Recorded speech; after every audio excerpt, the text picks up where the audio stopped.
Shalom, Assalamualaikum warahmatullahi wabarakatuh. Salam sejahtera buat kita semua, Bapak Mama, kakak adik, saudara-saudara sekalian, pemirsa yang berbahagia. Pada hari ini kami komunitas Umat Bakti Peduli Pendidikan hadir di Batu Nirwala, Kelurahan Wilayah Timur, di rumahnya Bapak Ferdinand Demang,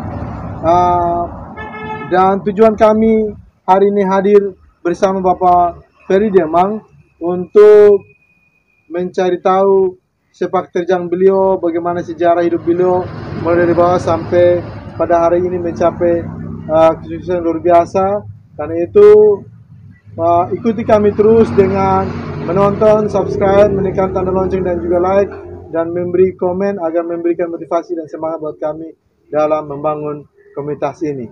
Ya, selamat sore. Selamat sore Pak Budi. Shalom. Salam, salam. Ya, pertama-tama kami menyampaikan terima kasih banyak buat Bapak Ferry yang sudah menyisikan waktu buat kami komunitas untuk bisa mewawancari Bapak berkaitan dengan proses kehidupan perjalanan hidup dari bawah dan sampai hari ini. Sangat luar biasa buat kami sebagai guru kontrak. Karena itu kami diizinkan Tuhan pada sore hari ini hadir bersama Bapak untuk bisa mengetahui bagaimana proses kehidupan Bapak dan sampai hari ini menjadi seorang dosen Untrip dan juga mencapai S2 dan juga usaha yang sukses. Karena itu kami ingin tahu cerita sejarah sedikit berkaitan dengan perjalanan hidup Bapak mulai dari bawah, berkaitan juga kami ingin tahu juga keluarga dan juga pekerjaan Bapak hari ini di Untrip. Waktu dan kesempatan kami berikan. Oke, baik. Terima kasih atas waktu yang diberikan. Ya, sebelumnya saya memperkenalkan diri dulu ya. Saya lahir di satu kampung yang berada di Pantar Timur.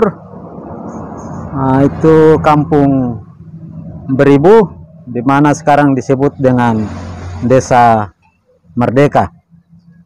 Memang kalau dilihat dari kehidupan, saya memang asli anak kampung di sana, dan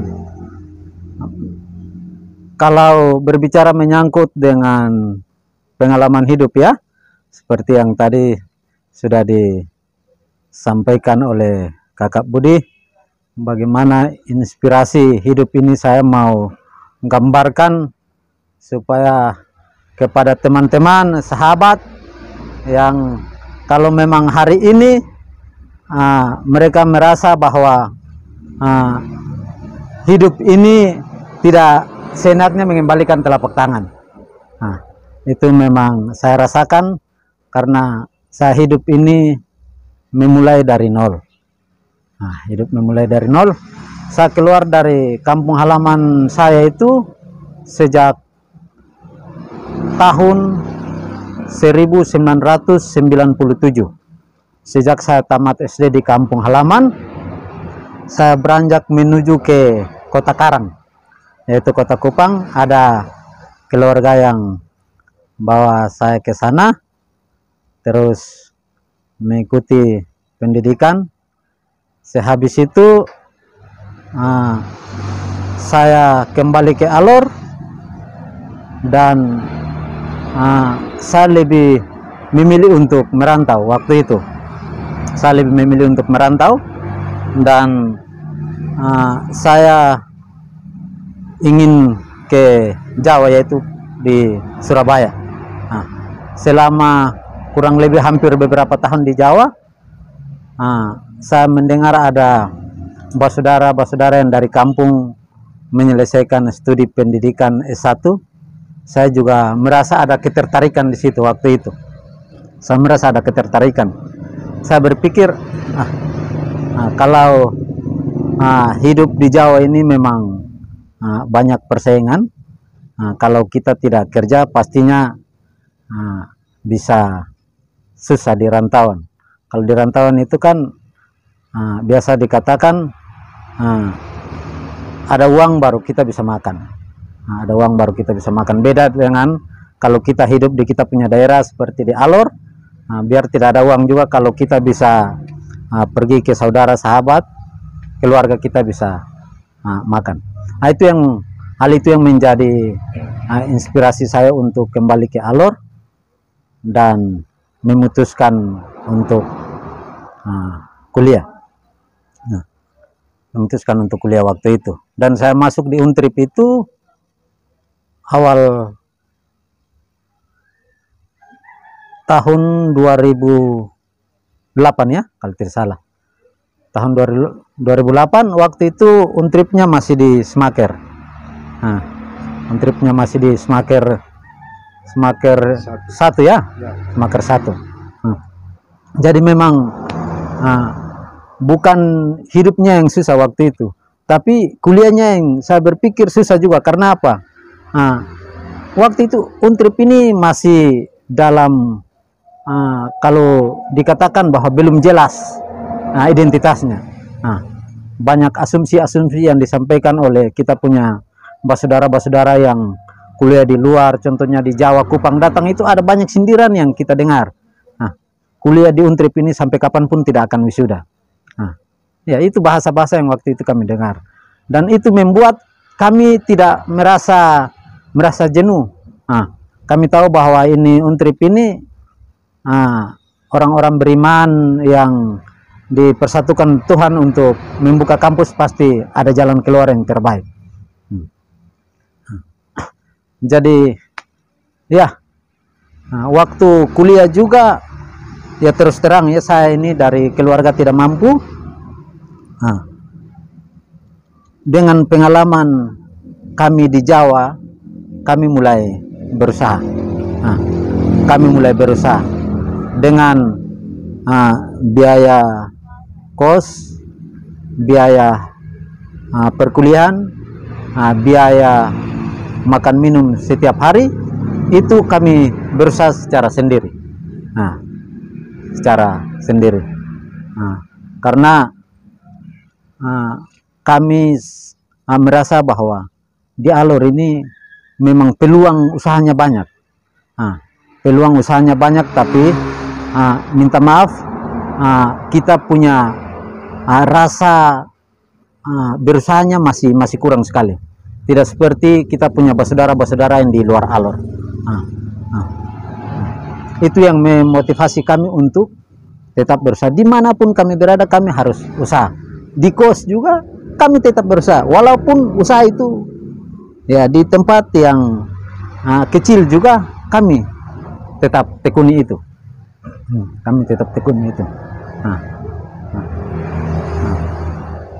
Dan waktu itu Untrip sudah berpindah di Batu Nirwala.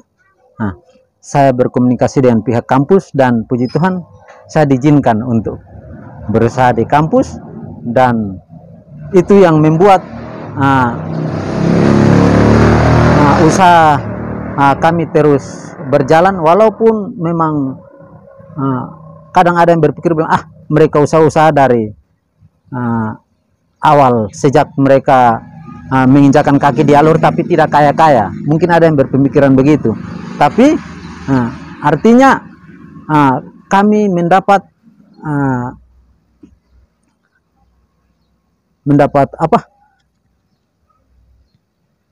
keuntungan atau apa, tidak mungkin kami gambarkan, oh ternyata kami punya keuntungannya seperti ini, atau kami membeli sesuatu kami harus katakan bahwa oh dari ini, itu kan rahasia.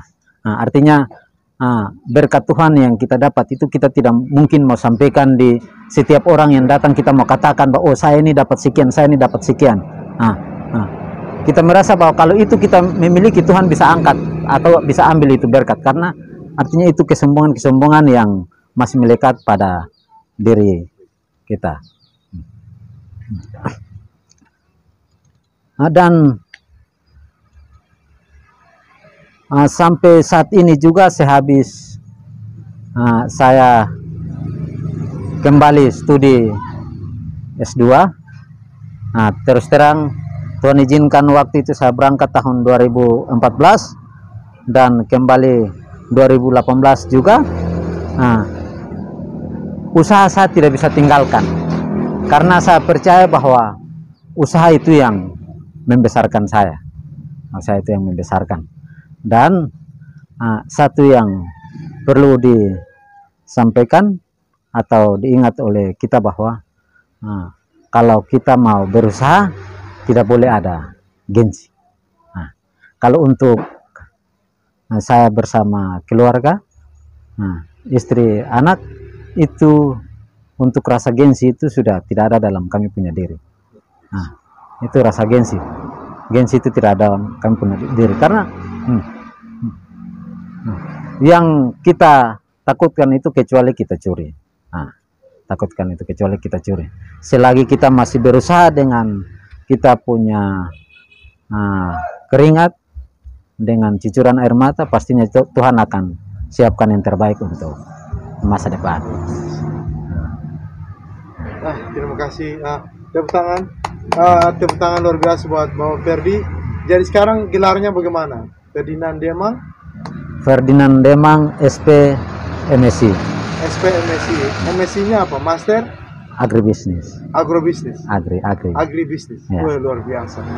Artinya bahwa dari sejarah singkat yang Bapak Ferdi sudah sampaikan tadi, bahwa untuk menjadi sukses bukan hanya tidur bangun makan, tapi harus berusaha, kerja keras, dan juga terus berdoa agar Tuhan terus menuntun, menjaga, membantu, dan memelihara dalam segala usaha dan perjalanan kita sampai akhirnya mencapai sebuah kesuksesan.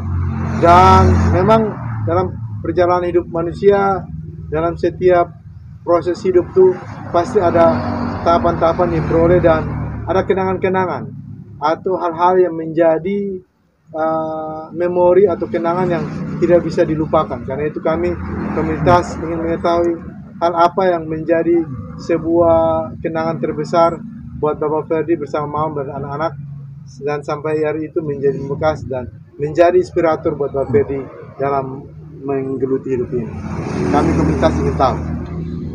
Oke, untuk kenangan ini, kenangan susah dulu ya. Kenangan susah dulu ya. Kenangan susah. Waktu itu saat kuliah S1, saya habis praktek kerja lapang. Ya, PPL. Ya, PKL. PKL waktu itu memang kondisi ekonomi yang membuat saya tidak memiliki laptop waktu itu. Kondisi ekonomi yang memang membuat saya tidak memiliki laptop. Waktu itu memang dari dosen pembimbing sudah kasih batasan bahwa kalau lagi 1 minggu kamu tidak kasih masuk laporan PKL dan kamu ujian, maka kamu harus PKL tahun depan. Itu yang membuat saya tidak bisa lupa, dan Tuhan mengizinkan ada satu teman yang membantu saya waktu itu. Dia sudah almarhum. Dia namanya Christopher. Orang biasa panggil dia Chris, biasa panggil dia Chris. Waktu itu sempat tempat kami dua bertemu ini saya lupa. Saya ceritakan saya ini ada kendala dalam laporan seperti ini. Waktu itu langsung dia ajak. Dia bilang kalau mau kita dua ke Lantoka. Bukan ke Lantoka, ke Kobra waktu itu. Ke Kobra. Dia mengajak, saya bilang saya mau. Jadi ya, kami dua waktu itu juga langsung berangkat ke Lantoka. Kenapa kami ke Lantoka? Karena di sana ada orang tuanya yang punya laptop di sana. Orang tua yang punya laptop di sana, jadi kami di sana hampir 3 atau 4 hari. Kami kerja semua, baru kami kembali. Dan memang sampai laporan PKL saja bukan kita kerja di kota, tapi kita harus ke kampung. Itu yang membuat kalau kampung ya sekitaran dari sini, Petleng, mulai ya kan dekat, tapi ini sampai di Kobra. Itu yang membuat saya tidak bisa lupa. Dan juga yang bisa ya artinya ada susah ada senang juga ya hidup. Senangnya itu saya bersyukur juga karena tahun 2014 kami ada 24 orang dosen yang pergi ke Surabaya untuk mengikuti tes LPDP, dan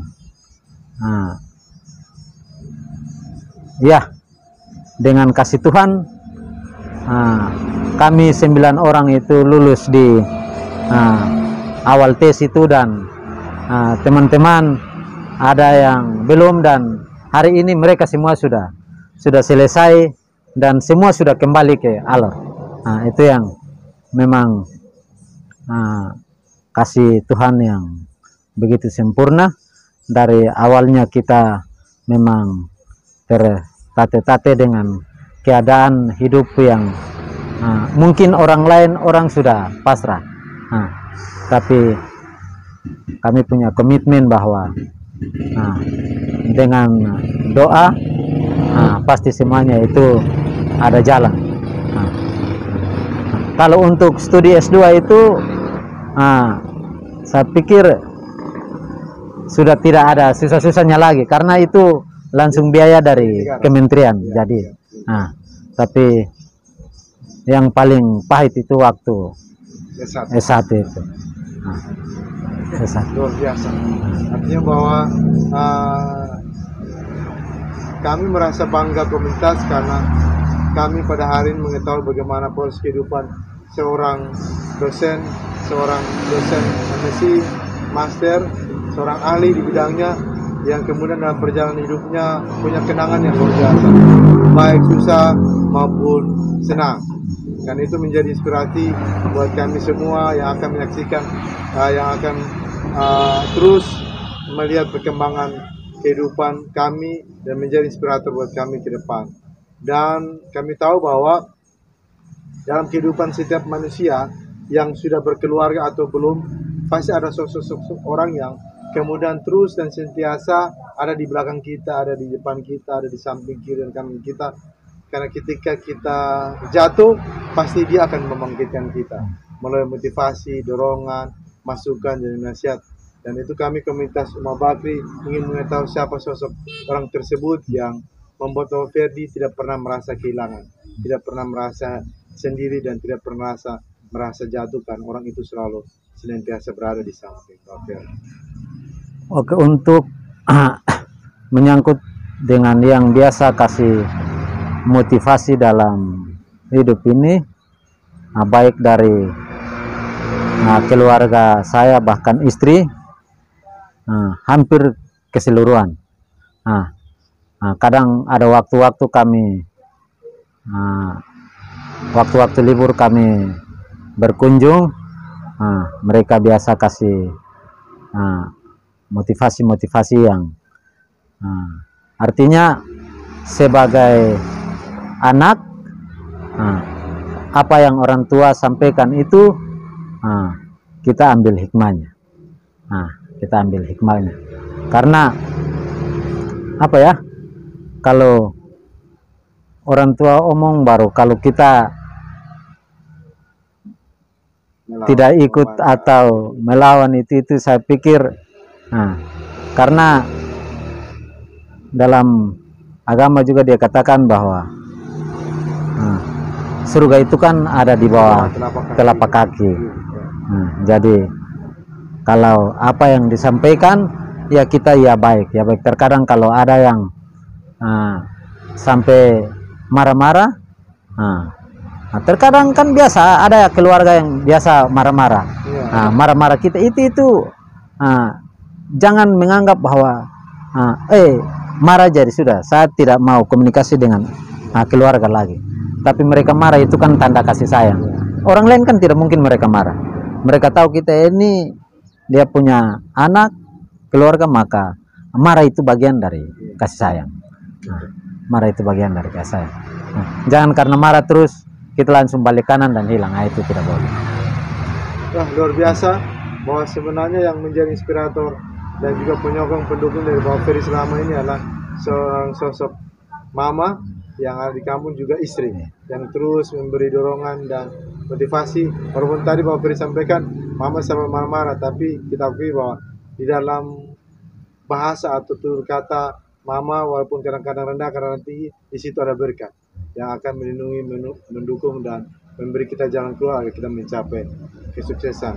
Dan kami komunitas Sumbawa Bakti juga ingin mengetahui hal-hal rencana-rencana ke depan dari Bapak Ferry bersama mama dan anak-anak, baik itu usaha maupun pendidikan dan juga tanggung jawab sebagai seorang dosen. Oke, jadi untuk memang rencana ke depan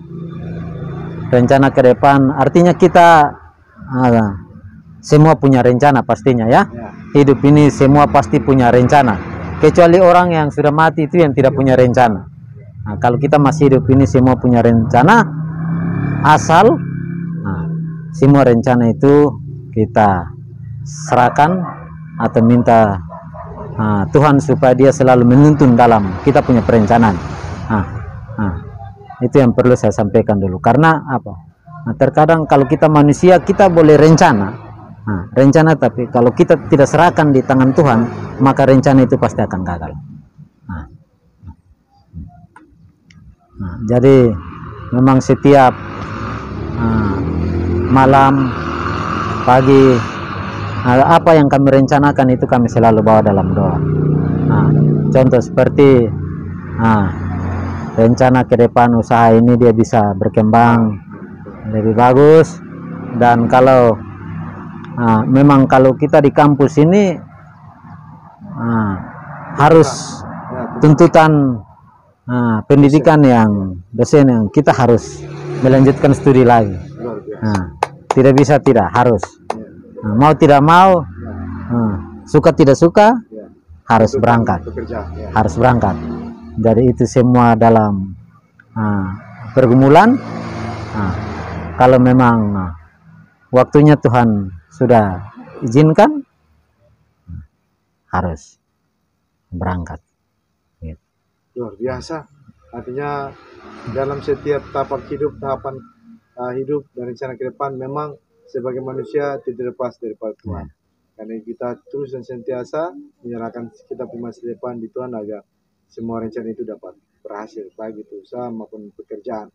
Dan sebagai seorang dosen yang guru besar, kita sesama-sama orang pendidikan, kita juga butuh pikiran Bapak Ferry berkaitan dengan pendidikan di Alor depan, bagaimana agar Kabupaten Alor ini semakin maju, karena terlahir orang-orang pendidikan yang maju. Karena itu kami minta bahwa pikiran berkaitan pendidikan di Kabupaten Alor. Oke, ini terus terang waktu tahun 2018 atau 19, habis saya pulang dari studi, saya di sekretaris penerimaan mahasiswa baru. Sekretaris penerimaan mahasiswa baru, itu dalam setiap mahasiswa baru masuk itu kami ada seleksi. Jadi hampir nilai yang diperoleh itu standar. Nilai yang diperoleh itu standar. Jadi kepada adik-adik yang masih di bangku SMP SMA, teruslah harus bergiat untuk belajar, karena masa-masa sekarang ini tidak seperti dulu. Dulu itu kan sekolah ini sulit, harus biaya ini dari keluarga sendiri, orang tua sendiri. Tapi sekarang ini Sumber-sumber beasiswa banyak. beasiswa sudah terlalu banyak. Apalagi di Untrip. Untrip itu beasiswa sudah terlalu banyak itu. Jadi mempersiapkan diri dari sekarang. Kalau masuk tes di Untrip, kalau nilai tinggi pasti dapat. Itu pasti dapat beasiswa. Karena nanti dibuat ranking siapa yang nilai tertinggi. Gitu. Jadi memang ini pengalaman yang berapa tahun terakhir saya tidak tahu, tapi ini waktu saya menjadi sekretaris itu yang Panitia penerimaan mahasiswa. jadi artinya ini kita harus sampaikan supaya menjadi motivasi adik-adik tetap berjuang, tetap belajar, apalagi sekarang masa pandemi yang membuat aktivitas belajar ini semangat anak-anak sudah mulai berkurang ya. Beda kalau kita tatap muka dengan kita pakai online ini kan beda. Beda. Jadi ya kita semua berdoa supaya penyakit yang seperti corona ini dia jangan ada, supaya kita punya adik-adik, anak-anak yang sekolah ini mereka tatap muka, belajar secara tatap muka supaya punya outputnya ke depan itu dia lebih bagus lagi. Wah, luar biasa, diskusi yang luar biasa, diskusi santai bersama Bapak Ferry Demang SP MSI, dosen Untrip di Prodi Agribisnis, Fakultas Pertanian dan Perikanan yang luar biasa. Jadi Bapak Mama, kakak adik, saudara-saudara pemirsa yang berbahagia, yang perlu kita ketahui bahwa hidup ini tidak semudah membalikkan telapak tangan. Hidup ini butuh proses, hidup ini butuh perjuangan, hidup ini butuh kerja keras. Apalagi zaman sekarang semua bersifat individual. Dulu masih kenal ada keluarga bisa bantu tolong menolong, tapi zaman sekarang kita dituntut untuk bekerja keras memenuhi kehidupan. Dan cerita singkat tadi bersama Bapak Ferry tadi ya, Bapak Ferry mau tambahkan sedikit silakan. Oke, ini menjadi motivasi saja buat apalagi kita pemula yang baru mau berumah tangga. Artinya saya juga sudah berumah tangga, ini motivasi saja buat baik yang mau merencanakan berumah tangga atau yang sudah berumah tangga, jangan cepat putus asa. Usaha apa yang Anda lakukan, tetaplah giat dengan semangat ketekunan. Saya terkadang sampaikan di mahasiswa, jangan malu-malu mengerjakan pekerjaan yang halal. Contoh saya saja, saya jual kue di depan jalan, saya tidak merasa jual nasi bungkus, saya tidak merasa itu. Hidup ini saat sekarang hidup ini memang keras, tapi bagaimana kita yang pandai mengatur hidup ini. Jangan berpikir bahwa kenapa dia di sana si A si B ini hidupnya lebih bagus dari saya, kenapa saya ini tidak. Harus punya niat, semangat, kerja yang kuat. Kalau saya mau katakan bahwa saya ini usaha ini sudah berpindah-pindah dari semua tempat, berpindah-pindah dari satu tempat. Di satu tempat tidak bisa, pergi satu tidak bisa, satu pisah tidak bisa, tapi tidak mengurangi saya punya rasa itu. Karena apa? Tuhan itu sudah tahu kita punya niat hati. Asal semua usaha yang kita usahakan itu bawa dalam doa. Ada waktunya Tuhan angkat kita untuk bangkit berdiri. Di saat kita jatuh kita bangun, di saat kita jatuh kita bangun, dan ada waktunya pasti Tuhan bilang kamu sudah, kamu tegak sudah, karena kamu jatuh ini seulang-ulang. Intinya itu semua hidup kita percaya bahwa Tuhan ada di pihak kita. Luar biasa Bapak Mama, kakak adik, pemirsa yang berbahagia. Karena itu hidup ini butuh perjuangan, butuh pengorbanan. Hari ini cerita singkat disampaikan Bapak Ferry Demang SP MSI menjadi inspirator buat kita Buat yang belum berumah tangga, yang sudah berumah tangga, jangan putus asa. Segala usaha kerja keras kita yang Tuhan izinkan, kita terus berusaha, walaupun kadang-kadang mendapat hambatan, tantangan, kita jatuh, tapi bangkit lagi ya. Seperti lagu bilang, aku terjatuh dan bangkit lagi. Artinya bahwa setiap jatuh pasti akan bangkit. Jangan jatuh langsung tidur dan mati, tapi setiap kali jatuh harus bangkit. Karena itu menjadi inspirator buat kita pada hari ini bahwa kehidupan ini memang terasa sulit, akan semakin sangat sulit. Karena itu terus berusaha dan bekerja keras. Karena pepatah mengatakan bahwa orang disebut kaya bukan karena membeli, tapi orang disebut kaya karena memberi. Karena itu, jadi kalau kita menjadi orang sukses, kita harus banyak memberi. Dengan 2 tangan memberi, maka berkat itu akan masuk melebihi dari 2 tangan. 10 jari akan melihat kita, karena ketika kita menunjuk orang untuk memerintah, maka 4 jari akan menunjuk kita. Tapi ketika 5 jari memberi, maka 5 jari itu akan terus memberi kepada kita. Karena itu, Bapak Mama, kakak adik, saudara-saudara sekalian pemirsa yang berbahagia, pada hari ini kita dimaksimalkan untuk terus hidup melalui inspirator yang telah dibagikan oleh Bapak Ferry Demang pada hari ini. Dan tetap semangat, dan kami komunitas Rumah Baki, terima kasih banyak. Siap. Cerita yang sangat inspirasi buat kami. Biarlah kami yang masih muda-muda, yang baru nikah juga akan terus berusaha bangkit dan menjadi bagian cerita tersendiri seperti Bapak Ferry yang sudah dialami. Dan tetap semangat. Salam Rumah Baki, Tuhan memberkati. Selamat sore. Jangan lupa subscribe dan selalu mendukung KOB Peduli Pendidikan.